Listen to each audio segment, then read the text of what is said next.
नमस्कार, मैं खुशबू परमार उज्जैन टीवी की ओर से आप सभी दर्शकों का स्वागत करती हूं। आइए नजर डालते हैं आज के प्रमुख समाचारों की ओर।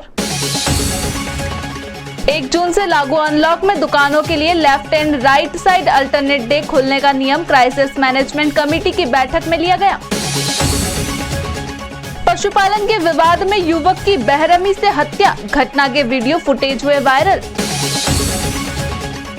देवास से आई ब्लैक फंगस मरीज का जिला चिकित्सालय में हुआ उपचार, 5 घंटे में सफल हुआ जटिल ऑपरेशन। प्रधानमंत्री मोदी को पद पर 7 वर्ष पूर्ण हो जाने पर आयोजित किया गया रक्तदान शिविर।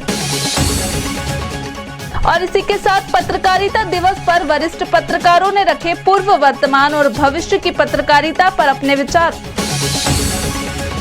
और अब समाचार विस्तार से। जून से लागू अनलॉक के लिए क्राइसिस मैनेजमेंट कमेटी ने महत्वपूर्ण फैसले में दुकानों के लिए राइट और लेफ्ट अल्टरनेट डे नियम का निर्णय लिया। उज्जैन क्राइसिस कमेटी ने 1 जून से लागू अनलॉक में दुकानों के लिए अल्टरनेट लेफ्ट एंड राइट नियम लागू किया है, यानी एक दिन लेफ्ट साइड और दूसरे दिन राइट साइड की दुकानें खुली रहेंगी।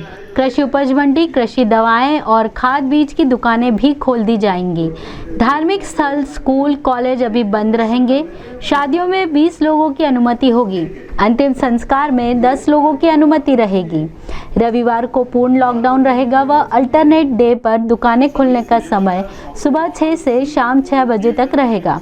बैठक में मौजूद प्रभारी मंत्री मोहन यादव व सांसद अनिल फिरोजिया ने जानकारी देते हुए बताया, उज्जैन में अब हमने एक पट्टी चालू करने का निर्णय लिया है। खास करके हमारे सुबह से लेकर सायंकाल 6 बजे तक पूरा ज़िला हमारा चालू रहेगा और इसके बाद बंद हो जाएगा। 5 दिन बाद इसको रिव्यू करेंगे, ज़रूरत पड़ेगी तो एक बार फिर देखेंगे।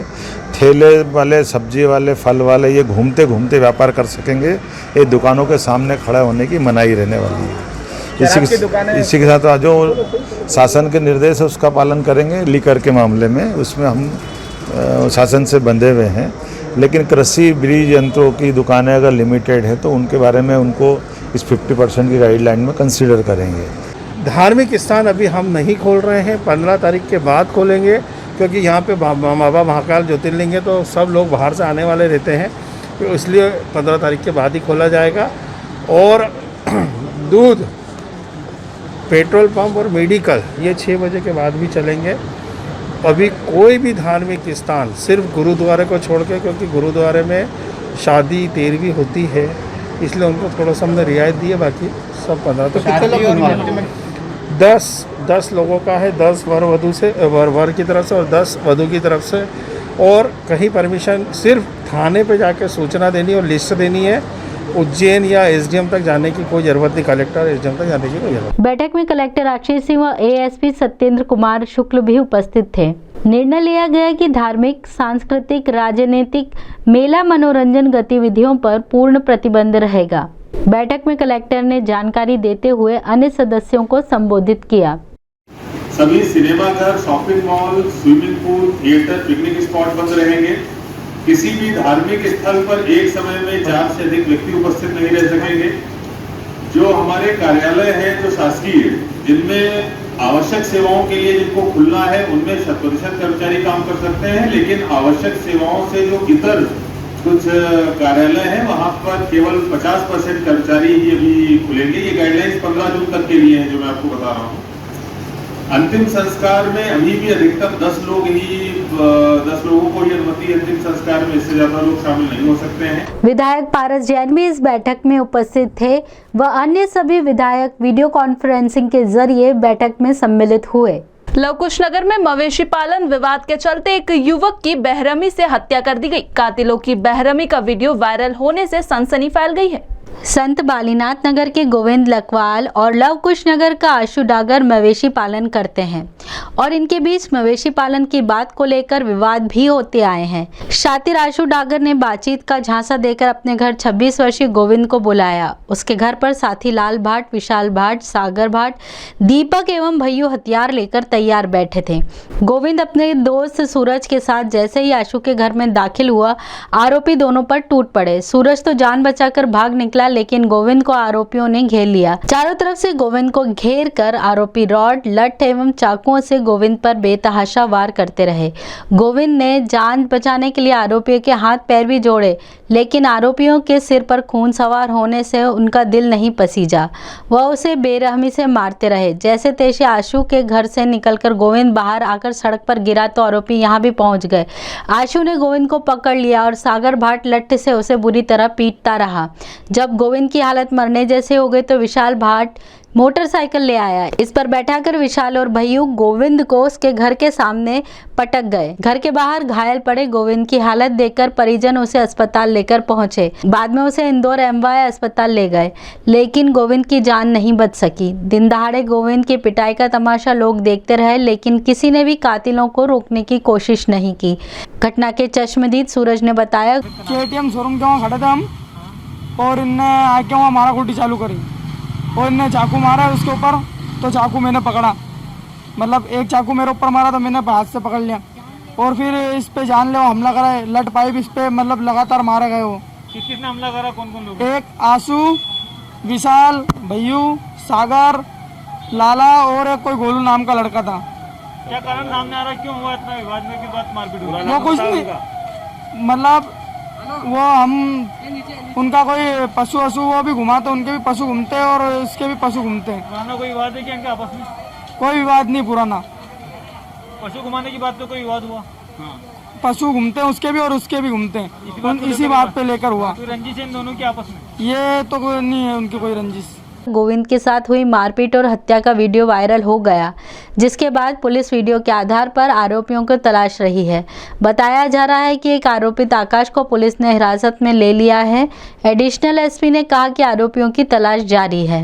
पुलिस इस पूरे मामले में इन्वेस्टिगेशन कर रही है। जो इसमें आरोपी हैं उनको पहचान की गई है और इसमें धारा 302 के तहत इसमें कार्रवाई करके और मतलब इसमें आरोपियों को गिरफ्तार किया जा रहा है। सर कितने के आरोपी इसमें सामने आए? जैसे अभी इसमें कुछ वीडियो भी आया है, उसमें कुछ स्पष्ट आ रहा है, लेकिन इसके अलावा भी वहाँ आसपास के लोगों से भी बातचीत की गई है, पूछताछ की गई है कि इसमें कौन कौन लोग थे। ऐसे कोई भी लोग जो इसमें डायरेक्ट इनडायरेक्ट इन्वॉल्व हैं उनके विरुद्ध भी कार्रवाई की जा रही है। देवास से आई ब्लैक फंगस मरीज का जिला चिकित्सालय में 5 घंटे से जटिल ऑपरेशन के बाद हुआ सफल उपचार। देवास के नजदीक ग्राम इटावा की रहने वाली कुसुमबाई विगत कुछ समय से ब्लैक फंगस की घातक बीमारी का शिकार हो गई थी, जिन्हें उनके परिजन उज्जैन इलाज हेतु लाए। यहाँ उनका त्वरित इलाज हुआ और सफल operation civil surgeon doctor PN Verma द्वारा किया गया। उल्लेखनीय है कि इस जटिल ऑपरेशन को करने में 5 घंटे का समय लगा। डॉक्टर वर्मा के मुताबिक मरीज अब पूर्ण रूपेण स्वस्थ है। ये कोविड के बाद का फंगस था, ब्लैक फंगस था, और इसको सभी साइनसेस में, मैक्सिलरी में, नोज़ में, इथमोइडल में और स्फिनोइड में काफ़ी फंगस था। हमारे जो समाजसेवी और बीजेपी के जो कार्यकर्ता हैं, हमारे श्री बोराना जी, राजेश बोराना जी, और उन्होंने उसको लेके आए थे। वो शायद देवास का है, देवास का है, और हमने उसको प्रायोरिटी पे लिया। सभी जांचें करवाई, एनेस्थीसिया की जांचें करवाई, फिट थी, और उसको आज हमने ऑपरेशन लिया 10 बजे के करीब, और अभी संपन्न हो गया है, अच्छी तरह से हुआ। उसके दोनों तरफ फंगस थी, इधर भी थी, इधर राइट भी थी, लेफ्ट भी थी, और उसके आँख के नीचे भी फंगस था, वो भी निकाल दिया है, तो आँख भी उसकी अब ठीक रहेगी, आँख खराब नहीं होगी। प्रधानमंत्री नरेंद्र मोदी को पद पर 7 वर्ष पूर्ण हो जाने पर रक्तदान शिविर आयोजित किया गया। देश में नरेंद्र मोदी के प्रधानमंत्री के रूप में 7 वर्ष पूर्ण होने पर वार्ड 37 में सनी मराठा मित्र मंडली द्वारा रक्तदान का कार्यक्रम संपन्न कराया गया। रक्तदान शिविर में बढ़ चढ़कर युवाओं ने रक्तदान किया। कार्यक्रम में मुख्य अतिथि के रूप में उच्च शिक्षा मंत्री डॉक्टर मोहन यादव, वार्ड प्रभारी छोटू बना, पार्षद प्रेमलता बेंडवाल, भारतीय जनता पार्टी मंडल अध्यक्ष राजकुमार बंसीवाल, मंडल महामंत्री जितेंद्र कृपलानी सहित कई भारतीय जनता पार्टी पदाधिकारी व कार्यकर्ता मौजूद थे। पत्रकारिता दिवस पर पत्रकारिता के विभिन्न आयामों को छूते हुए सवालों से मुखातिब हुए शहर के जाने माने पत्रकार, टटोली गई भविष्य की संभावनाएं। सबसे पहले उज्जैन टीवी परिवार की ओर से शहर के सभी पत्रकार साथियों को पत्रकारिता दिवस की हार्दिक शुभकामनाएं और बधाई। मौजूदा परिप्रेक्ष्य में यह अत्यंत आवश्यक है कि हम पत्रकारिता जगत के अपने साथियों के मानस को टटोलते हुए कुछ सवालों के माध्यम से विभिन्न आयामों को छूकर जानें कि पत्रकारिता गुजरे दौर में कहाँ थी, वर्तमान में कहाँ है और उसकी भावी दिशा और दशा क्या होगी। इस बाबत वरिष्ठ पत्रकार राजेंद्र पुरोहित ने अपनी प्रतिक्रिया कुछ यूँ व्यक्त की। आज हमारे लिए बहुत ही खुशी और गौरवशाली दिवस है कि आज से 195 वर्ष पूर्व उद्दंड मार्तंड अखबार का प्रकाशन प्रारंभ हुआ था। वो बंगाल से प्रकाशन हुआ, कलकत्ता से, और इसके संपादक जुगल किशोर जी शुक्ल थे। 1826 में प्रकाशित अखबार के दौरान और भी कई अखबार निकलते थे, फारसी, उर्दू और अंग्रेजी भाषा में अखबार निकलते थे। उस दौरान बड़ी महती आवश्यकता महसूस की गई कि हिंदी के भी अखबारों का प्रकाशन हो। उस दौरान जुगल किशोर जी ने बड़ा साहस दिखाते हुए इसका प्रकाशन प्रारंभ किया। हालांकि इसके प्रकाशन के 1.5 साल बाद ही इस अखबार का प्रकाशन बंद हो गया। शुरुआत में उन्होंने 500 प्रतियों से इसकी शुरुआत की थी, किंतु अन्य कारणों से और आर्थिक परिस्थितियों के चलते हुए इसका प्रकाशन बंद हुआ। आज के संदर्भ में हिंदी पत्रकारिता बड़े उच्च शिखर पर है और हमें बड़ा गर्व है कि आज हिंदी पत्रकारिता शीर्ष स्तर पर चल रही है।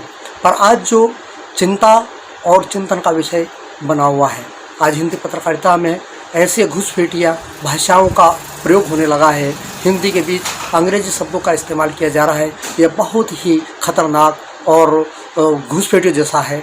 इसका मुकाबला हमें करना होगा। यदि हमें हिंदी के अस्तित्व को बचाना है तो हमें हिंदी के बीच में जो नए नए प्रयोग किए जा रहे हैं, अंग्रेजी के शब्दों का प्रयोग, इसका इस्तेमाल पर भी हमें बड़ा रोक लगाना पड़ेगी। उज्जैन प्रेस क्लब अध्यक्ष विशाल सिंह हाड़ा ने अपने विचार रखते हुए कहा, बहुत बढ़िया। सबसे पहले तो मैं अपने पत्रकार साथियों को आज हिंदी पत्रकारिता दिवस की बहुत शुभकामनाएं देना चाहता हूं। और मैं इस दिन उनसे एक वादा भी चाहता हूं कि आज के दिन से वो एक ईमानदार पत्रकारिता की भी शुरुआत करें। वैसे तो सभी शुरुआत करते ही हैं, लेकिन आज एक प्रण लें कि आज से हम एक नई पत्रकारिता करेंगे, एक निर्भीक पत्रकारिता करेंगे। तो मैं सबको बहुत शुभकामनाएं देता हूं।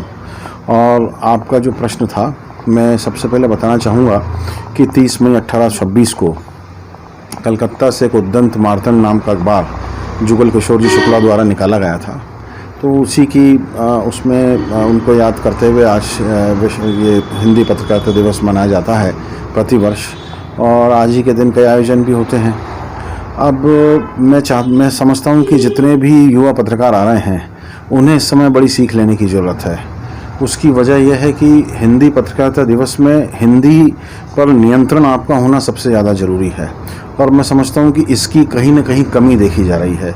तो सबसे पहले मैं अपने साथियों से चाहूँगा कि वे अपनी हिंदी को बहुत उन्नत करें। ये हमारी मातृभाषा भी है, तो कम से कम इसका सम्मान करें और हिंदी में अपनी पकड़ मजबूत करें। वरिष्ठ पत्रकार महेंद्र सिंह बैस ने अपने विचार कुछ यूँ व्यक्त किए। सबसे पहले तो मैं देश में जो हिंदी भाषी समाचार पत्रों में पत्रकार जो काम कर रहे हैं, जो मीडिया कर्मी संपादकीय में काम कर रहे हैं, उन सबको आज हिंदी पत्रकारिता दिवस की मैं शुभकामनाएं देता हूं। और हिंदी पत्रकारिता की शुरुआत 120 साल पहले शुरू हुई थी, और इसको शुरू करने वाले थे राजा राम मोहन जी राय, बंकिम चंद्र चट्टोपाध्याय, अपने बाल गंगाधर तिलक, गणेश शंकर विद्यार्थी। इन्होंने हिंदी पत्रकारिता की शुरुआत आज़ादी पाने के लिए की थी, ताकि हिंदी समाचार पत्र जो पहले हाथ से लिखे जाते थे उन समाचार पत्र को माध्यम से, मतलब आज़ादी के मतवाले जो राही दीवाने हैं, जो आज़ादी की लड़ाई में अंग्रेज़ों के ख़िलाफ़ लड़ रहे थे, उन तक जानकारी पहुंचाने के लिए महात्मा गांधी सत्याग्रह नामक अखबार के माध्यम से लेख लिखते थे। अपने बाल गंगाधर तिलक, वो भी स्वराज अखबार था उनका, जो हिंदी अखबार था। उस समय हाथ से लिख के वो सुदूर क्षेत्रों में लोगों तक पहुंचाते थे, ताकि वो अंग्रेज़ों के ख़िलाफ़ हो और ज़्यादा से ज़्यादा आज़ादी की लड़ाई में भाग ले और देश से अंग्रेज़ों को मुक्त कराए। उस समय जो हिंदी पत्रकारिता थी वो एक मिशन थी। अंग्रेज़ों को भगाने के लिए थी, अंग्रेज़ों को देश से खदेड़ने के लिए थी। लेकिन आज धीरे धीरे हिंदी पत्रकारिता में आज बदलाव हो गया। हिंदी पत्रकारिता मिशन से पेशेवर हो गई। पेशेवर होने के बाद आज वर्तमान में बड़े बड़े उद्योगपतियों ने हिंदी समाचार पत्रों पर कब्जा कर लिया है और यह शुद्ध व्यावसायिक रूप ले लिया आज की पत्रकारिता ने। खटिकवाड़ा में बोहरा समाज के परिवार के यहाँ ग्रिल काट कर घुसे चोर 1.25 लाख रुपए ले गए। सोते परिवार को नहीं लगी भनक। खटिकवाड़ा शनिवार रात को चोरों ने एक बोहरा परिवार के मकान पर धावा बोल दिया और मकान की खिड़की की ग्रिल काट कर अंदर घुस गए। बदमाशों ने अलमारी में रखे 1.25 लाख रुपए चोरी कर लिए और अलमारी का सारा सामान कमरे में बिखेर गए। बता दें कि वारदात के दौरान परिवार के 4 सदस्य दूसरे कमरे में ही सो रहे थे और किसी को घटना की भनक तक नहीं लगी। पुलिस को कुछ सीसीटीवी फुटेज हाथ लगे हैं, जिसके आधार पर पुलिस मामले की जांच कर रही है।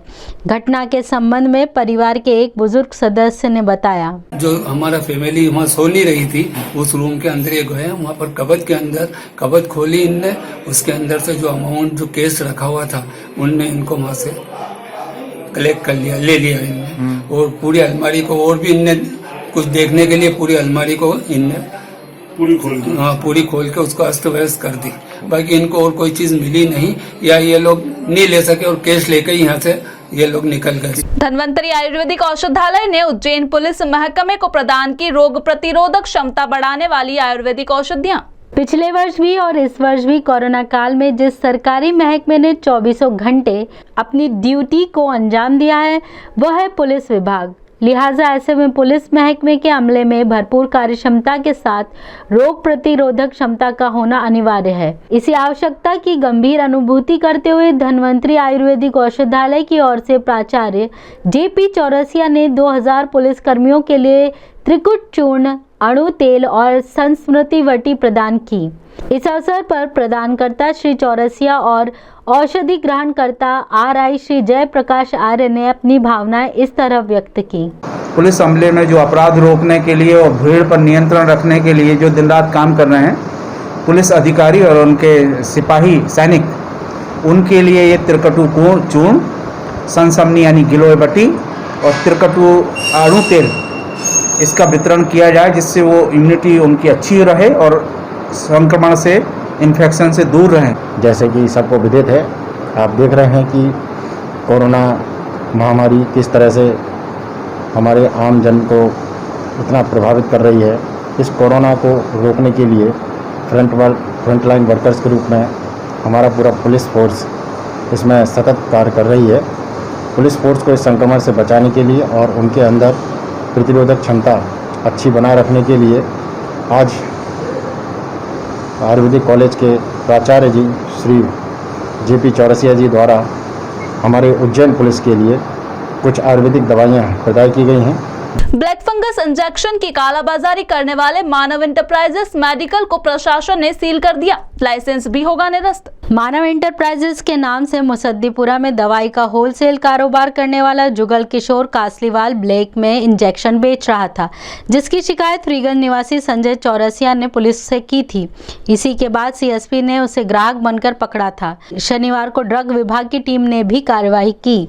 इस मामले में कलेक्टर C ने कोरोना एवं ब्लैक फंगस के संक्रमण के चलते कैप्सोफिंगिन एसीटेट इंजेक्शन व अन्य दवाइयां कालाबाजारी करने पर चोर बाजारी निवारण और आवश्यक वस्तु प्रदाय अधिनियम के तहत जुगल किशोर कासलीवाल को 6 महीने की जेल के आदेश दिए हैं। मेडिकल दुकान के लाइसेंस निरस्तीकरण की कार्यवाही भी की जा रही है। ड्रग इंस्पेक्टर धर्मश्री कुशवाहा, जिला खाद्य अधिकारी बसंत शर्मा व कोतवाली SI सुरेश ने सील की कार्रवाई की। हमारे नगर के प्रतिष्ठित चिकित्सक कोरोना से जागरूकता व बचाव हेतु दे रहे कुछ हिदायतें। आइए जानते हैं उनकी सलाह।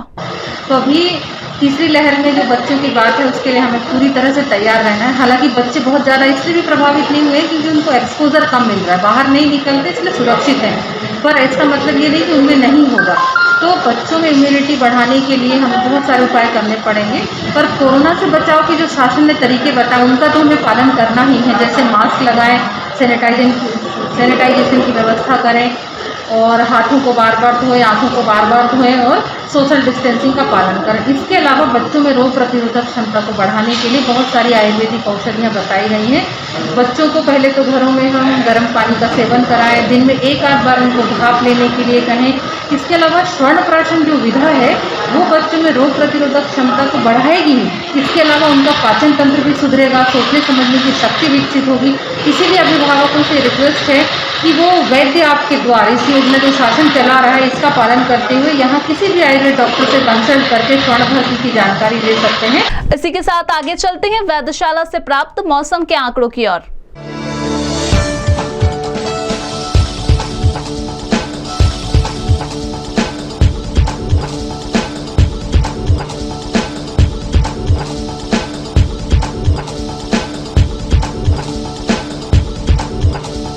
अंत में प्रमुख समाचार एक बार फिर।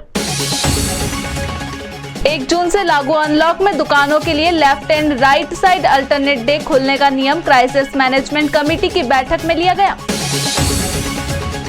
पशुपालन के विवाद में युवक की बेरहमी से हत्या, घटना के वीडियो फुटेज हुए वायरल। देवास से आई ब्लैक फंगस मरीज का जिला चिकित्सालय में हुआ उपचार, 5 घंटे में सफल हुआ जटिल ऑपरेशन। प्रधानमंत्री मोदी को पद पर 7 वर्ष पूर्ण हो जाने पर आयोजित किया गया रक्तदान शिविर। और इसी के साथ पत्रकारिता दिवस पर वरिष्ठ पत्रकारों ने रखे पूर्व, वर्तमान और भविष्य की पत्रकारिता पर अपने विचार। तो ये थे आज के प्रमुख समाचार। ताजा खबरों के लिए देखते रहिए उज्जैन टीवी। हमारे YouTube चैनल को लाइक, सब्सक्राइब करना ना भूलें। नमस्कार।